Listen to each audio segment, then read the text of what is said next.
Magandang araw sa inyong umaga at sa inyong lahat. Ano ba yun, ulitin ko, magandang umaga at magandang araw sa inyong lahat. At eto nga po pala, tayo ay nagbike, nagpapawis po para siyempre kasama na rin po ensayo.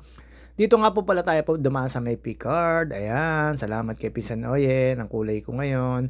Kanya po yung jersey na yan. At syempre, hindi na po kasi sa kanya, pagkakaalam ko. Kaya ayun, ako ang tagapagmana. Medyo maaga po tayo nagising, pero hindi po tayo nakapagsimbang gabi dahil po tayo ay busy. At yun nga po, may mga drive po tayong darating at mawawala po sa crib si JT. Pupunta po ng Norte at marami po tayong pupuntahan. Syempre, on-call driver po ang JT. Alam niyo na naman po yon. Wait lang po tayo. At syempre ito, dito kay Rap Argente, sa family ni Rap. Shoutout sa iyo. At nasa lipa ata si Rap ngayon, nagtatrabaho. Ayan, dadaan tayo sa ano mo, sa baluarte mo. Ito, dire-diretso lang po yan, papanik lang po yan. Medyo malamig lang po, pero syempre, masarap naman po pagpawisan pag umaga. Kaya lang po, syempre, December, sana po, all nakaka-LL, yung iba dyan. Syempre, ako po ay Gina G at wala po tayong trabaho.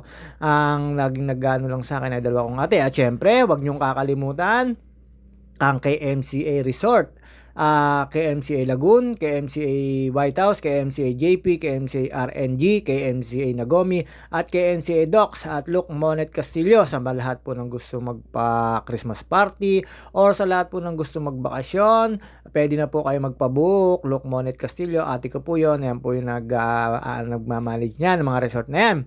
Siyempre, located at Bukal, Pasol, Calamba, Laguna. Bukal, Pasol, Calamba, Laguna. Mali na eh. Bukal, Calamba City, Laguna. At ayan po, may papuntang Picard po yan. Picard DOST. Meron po mga pag-eventan dyan. At hindi na po ako pinapapasok dyan. Kahit po may kakilala tayo, hindi ko po alam. Siyempre, may bike po tayo. Pero sarap po magano dyan, mag-overviewing. At ayun nga po, papanik po tayo dito. At syempre, alam nyo naman, di papayag ang JT na hindi mapapawisan kada linggo. At kasama na rin po ang ensayo sa mga lahat ng kabikers ko, kadriver ko, sa mga nagmumotor. Shoutout sa inyo, ingat po tayo sa kalsada lagi at wag po tayo magiging mainitin na ulo at makipag-road rage, lalo po ngayon magbapasko at magbabagong taon. Ingat-ingat lang po tayo sa kalsada at wag po tayo magiging pabaya at maging defensive driving tayo, pero syempre hindi mawawala yung pagmamadali at pag-init ng ulo, pero sana mapigilan nyo. At yun nga po, ito dire-diretso lang po tayo pagbabay na to. Shoutout nga pala po sa mga admin na nag-accept sa akin, thank you so much. Iloilo Siklista, Biking Philippines Friend, at I Love Laguna, Kalamba Update, I love, basta yung mga yon. Tapos sa lahat po ng nanonood sa akin at sa mga nakakapanood at sumusuporta, maraming salamat po. At syempre, eto na po tayo sa batiang portion. Shoutout nga pala po sa tropang OG, Mama Mia, Dana Hoot Hoot, Mary Grace Vilapando, Cheryl Lourdes Pabalate, Elvis Puwalagaya, at saka si Marilet Sebastian, Daniel Mendoza at Jerome Mendoza. At syempre, shoutout sa iyo, Elvis Puwalagaya. Ingat sa bago mong journey. 2 years lang yan. Basta pagpapray kita lagi. At yun nga po, sana maging success si Elvis doon. At yun po, eto, syempre, meron pa po tayong sa shoutout. At Merry Christmas sa inyo lahat. At Happy New Year. Kahit hindi pa New Year, napakalamig po pumidal. Kay Pinsang Cardio Bernard Sensil, kay Sir Gilbert Aguirre, kay Mrs. Aguirre, shoutout sa inyo sa family ni Mrs. Aguirre. At kay paring Arnold Dabier, paring Joseph Katapang, paring Eugene Palentino, at kay paring Topper Sarmiento. Shoutout sa iyo sa kumpare kong babayro. Mabait pala na nasa Manila. Pag malapit ako sa iyo, chat ka agad kita. Sana nasa bahay ka, paring Topper. At syempre, LC Palentino, Edwin Inolba, Soiti Manalo, at sa mga tropa natin. At Wilbic Abalos, Ati Bikay Pabalate. Sino pa ba? Teka lang, wait lang ha. Kokoyski, at sa lahat po ng tropa, kay Benok Lansanas, kay Kuya Bugoy, sa mga tropa natin dyan, lahat po kayo, shoutout sa inyo. Sa mga nalilimutan ko, pasensya na po. At kay Ate Mates Tess, Cuevas Paul Lagi, shoutout sa iyo Ate Mates. At ingat ka dyan lagi at sana may patama ka. Ayun na po. At ito po, syempre sa mga tropa natin, OFW, at si Perer, sa lahat po sa inyo na nasa ibang bansa. Shoutout at ingat kayo. At yun nga po, syempre sa mga tropa natin, hindi mawawala ang Klokoy, Merry Christmas sa inyo, Happy New Year sa mga kolokoy. Alam nyo naman kung sino kayo. Hindi ko na kayo isa-isahin. Siyempre, mapaparami yung sasabihin natin. Baka may magtampo pa.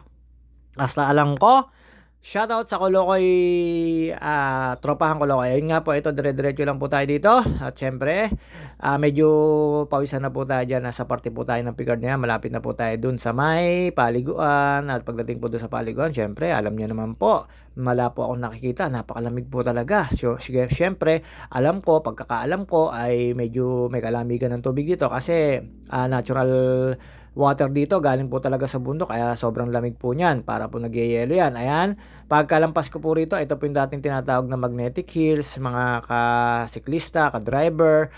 Syempre medyo umasenso na po yung si Maria Makiling, gawa po ng nagpa-upgrade na po siya ng kalsada at naririnig ko po ang parang lolong talong ko, medyo parang nagagalit. At yun nga po, syempre ito ngayon, meron tayong bagong surprise, wala pong tayong nakikitang marites kaya po tayo nagbike at kailangan po natin magpapawis at sobrang dami ko po nakain itong mga nakaraan at saka po matatami. Syempre alam nyo naman po tayo, kailangan natin mag-diet at magpapawis at talaga na maramdam ko sa katawan ko na medyo maalat na matamis na po yung pawis ko. Kaya ayon, syempre alam nyo naman medyo healthy living na tayo. Kailangan po natin maging maano sa katawan at saka nasa edad po. Ayun na nga po, syempre yung kumari ko nakaka-LL dyan at saka si Ate Sian at si Dana May, Bekenemen. At syempre alam nyo naman po ito, papanik lang po tayo dyan. Dadaan po tayo sa small community dito. Pagkatapos ko po dito sa small community rito, dadaan po tayo dun sa dalawang medyo mataas na nakakapagod pero sakto-sakto lang naman kaya ako napapagitna dyan kasi wala naman po sasakyan. Papampam po tayo. At yun nga po, eto marami po ako nakikita dyan na mga kabataan pero wala po naliligo. Tsaka pagkakaalam ko po ngayon ay bakasyon na pero may dinaanan po tayo school doon sa may baba. Ayan po yung sinasabi ko sa inyo. Ayan, medyo mataas po ito. Ayan po yung sa may pangunang siko na makalampas po sa garbage. Medyo may kataasan po yan. Di ko po lang alam kung ilang gradient yan sa mga gusto magbike dito. Pwede naman po. Sa mga gusto pong dumaan dito at natatraffic sa junction, basta meron po kayo sticker or meron po kayong lisensya na iiwanan dito at kung papasok din lang naman kayo sa Los Baños o UP College, syempre alam nyo naman po yon. Sa mga taga rito, sa mga hindi po taga rito, bibigyan po kayo ng idea. Pag wala po sticker, kukuha na po kayo ng lisensya. At yun nga po, umikot lang po tayo, dumaan tayo sa St. Teresa kasamang konting pray. At eto po, dire-meretso po tayo sa UP Bayan at doon po tayo tumambay. Napakaganda po, ang dami po mga sasakyan, sasakayan or mga rides, ayun, para mas madali. At syempre, ayan, medyo may kahabaan yan. At dumaan po ako dyan, nakita ko po si tatay na 73 years old, na idol ko, talaga naman po nagbabike pa. At after po nyan, ito na po tayo sa may pataas na po. Hindi na po ako tumigil dyan sa may grotto, pero may nakita po akong pulse na mahinang daloy ng tubig, kaya lang po hindi na tayo tumigil doon dahil po pagtigil ko po doon sa baba ay malamok, baka po tayo magka-malaria. At saka ang aga-aga po niyan, sobra po lamig talaga naman po yung simoy ng hangin ay medyo giginawin kayo, kaya medyo naka-long sleeve tayo. At yun nga po, daanan ko dyan si tatay, yan, pagkakalang ko taga-Bangbang siya, Bangbang Highway. Siyempre, ayan, di maaaring di natin kukunan yung bidyong inaahon mo, pero kala mo naman napakalakas ni JT, lakas-lakasan lang naman, hinahapon na naman. At ayun nga po, syempre chill-chill lang po tayo sa pagpanik. At hindi naman po tayo nakikipagkarera. At yun naman po ay kailangan lang po natin ma-stay ang stamina ng ating hininga. Lalo po dyan sa mga una na yun. At syempre sa January, baka matuloy na po kami papuntang Sagada. Bike is life. At alam niyo naman po, ang kasama ko doon, si Pinsan Chino, or si Paring Darwin, at si Pinsan Elmer, at kung sino pang gustong sumama. Basta yon, bike is life. Eto po dito, napakalamig na po dito. Sobrang lamig na po dyan. Ayan, nakikita ko po si tatay naglalakad dyan. Madadaanan ko po. Ayan po yung sinasabi ko sa inyo. Napakalakas pa, naahon. Kaya lang pagkaho pababa, siya ay naglalakad lang. Medyo sabi niya sa akin, na-aksidente na raw po siya. At yun nga, pagkatapos ko po rito, dito na po tayo dumaan sa may Raimundo. Raimundo po, diretso po ako sa St. Teresa. Pagkatapos ko ng St. Teresa, dumaan po ako ng junction. Papunta pong bayan ng Los Baños. Ayan po si tatay na sinasabi ko sa inyo, 73 years old o 74 na po ngayon niya. Napakalakas po. Talaga naman pagpababa po, ayaw niya po talagang babike pababa. At yun nga po, good morning ako dyan. At marami po ako nakakita mga tropahan dito, pero mga senior citizen na, mga idol ko po sila, kaya ang bike ko po hindi ko po ibebenta to. At mag-upgrade pero hindi po ako magbebenta. Gawa po ng siyempre para sa health. Gusto ko pong danasin yung 73 years old na napakalakas pa. At ayan, diyan medyo dumiretso na po ako diyan, hindi na po ako nagantay diyan. Hindi na po ako tumambay diyan ng stock kasi nga po malamok, dumire-diretso na lang po tayo. Sinabi rin po sa akin ni tatay na galing daw po siya diyan sa taas at malamok at nakakausap ko siyempre bago ko siya lampasan at ayun nga po dire-diretso lang po tayo dito at after po rito dadaanan po natin diyan yung sign ng Boy Scout. Ito po ay Boy Scout of the Philippines dito sa UPLB. Sa lahat ng gusto po mag-camping dito, meron po rito ang campingan at marami po nagka-camping dito lalo pag summer yung mga estudyante po. Hindi ko lang po alam ang mga taga-Sam pero mayroong mga taga-malayo. Ito na po yung sinasabi ko na nandito po tayo sa papuntang Raimundo. May nakita po ako nagja-jogging dyan, si ate na estudyante. Pero wala na po ako nakikita mga estudyante. Siguro maaga lang po or bakasyon na sila. Basta ito po ay UP campus at dito po tayo dumaan sa may Raimundo kung tawagin. Dito may gate po rito binubuksan at meron po ditong gate na sinasara. Pero pwede po kayong dumaan dito at yun nga po dire-diretso lang po tayo dito. Ayan yung nasa kanan na yan ay mga rooms din yan ng mga estudyante. At syempre building yan ng mga nagtuturo or basta yan sa mga estudyante po yan. Pagkanan nyo po dyan, nandyan to rin po yung oblation pero syempre hindi po tayo kakanan, diretso po tayo.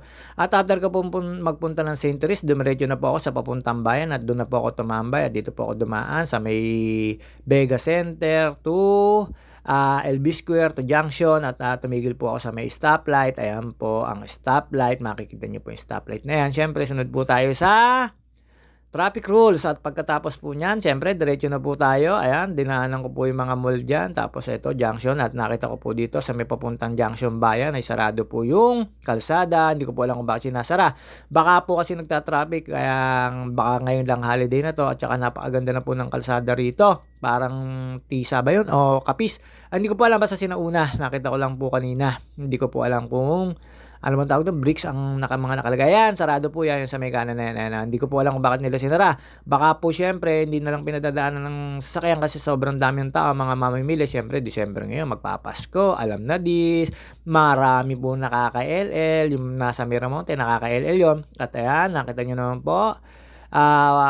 Clean glass ang sinusuot natin dahil syempre, alam nyo naman, wala pong init at wala pong hindi po nakakasilaw. Medyo makulimlim po talaga pero hindi po ako inabot ng ulan. Pero bago ako umalis, ay nag-uulan po. At after po noon, dito dumaan po tayo sa may Riles. Ito, bayan na po ito. Andito po tayo sa Riles ng bayan ng Los Baños. Kanan lang po tayo dyan. At yung lumang palengke, ayan na po yung lumang palengke. Napaka-dry market po dyan. At marami po kayong mabibili dyan. Ayan, marami po ako nakakasabay dyan. Pagkarating ko po rito at pagkaliko po rito, papasok lang po tayo doon sa may tambayan doon. Hindi ko po alam kung anong oras ang bukas ng mga rides dito. Pero napakaganda po at pinasok ko po yung parang arko. At pagtambay ko po dyan, syempre nagmekos-mekos lang, inom lang ng tubig. Nakita ko po marami pong namimiwas at ang dami po nilang huli. At saka po yung mga nangingisda sa gitna ng dagat. May nakita po ako isang nakamotor dyan. Motor ng bangka po hindi po motor ng pangkalsada. At syempre dire-diretso lang po yan. Pagka diretso nyo po dyan sa may hall na yan, dadaan lang po kayo sa ilalim na yun. At ito na po makikita nyo. Ganyan po siguro kaganda to. Lalo siguro sa gabi. Ayan, 2025 Paskuhan dito sa bayan. At ayun, syempre hindi tayo magpapakit dyan. Alam nyo na, meron po akong nakita dyan mga nakatambay. Syempre, tambay lang din po tayo. Hindi na po naman tayo nagtagal dito. Syempre, natatakot po tayo na umulan at abutin ng ulan. Pero pinawisan na po tayo. Ayan po yung makikita nyo, yung I Love LB. At syempre dito, dyan po tayo tatambay. Tapos mikos-mikos lang. Wala po tayo nakakwentuhan at wala po tayo nakachismisan. At pagkatambay ko po dyan, ayan, nakita nyo naman. Pinalex ko lang po yung medyas ko tsaka yung suot kong orange na hindi po kitang-kita. Kita nyo naman, napakalabo. Syempre, against the light. At after po nyan, kinuha ko po yung camera at nagpakit po tayo para pumunta sa dagat at i-video yung mga nasa tabing dagat na namimiwas. Ayan, dyan po ako dumaan sa may letter o ba yan? O, basta nandyan po ako dumaan sa may gitna na yan. Nakita ko po yung namimiwas na yan. Ang dami po nabibiwas na yan. Ayan po yung dagat. Medyo may kalaliman. Laguna Lake din po yan. Tapos diretso yan po doon sa may Pansol. Ayun, yung bundok na yun. Nakikita nyo po pagkakalang ko po ay Tadlak yun or kalibila po nun ay Masili o Sokol. At dito po syempre hindi na po magtatagal ang video natin. Alam niyo naman ang JT, pasaway tayo. Ay hindi, joke lang po 'yun. Ayan, tambay lang po tayo nung nakita kong merong na bangka na palabas po at mabagal nakunan ko po ng video. Syempre pakit-pakit po tayo JT, alam niyo naman po tayo. Hindi naman po puwedeng hindi natin kukunan 'yon. Natutuwa po ako pero dinanas ko po mamanti nun, kasama ko po tatay ko. Ang bangka pa po nun kahoy, ang swerte nga po ngayon ng mga nakabangka dahil fiber. At syempre hindi na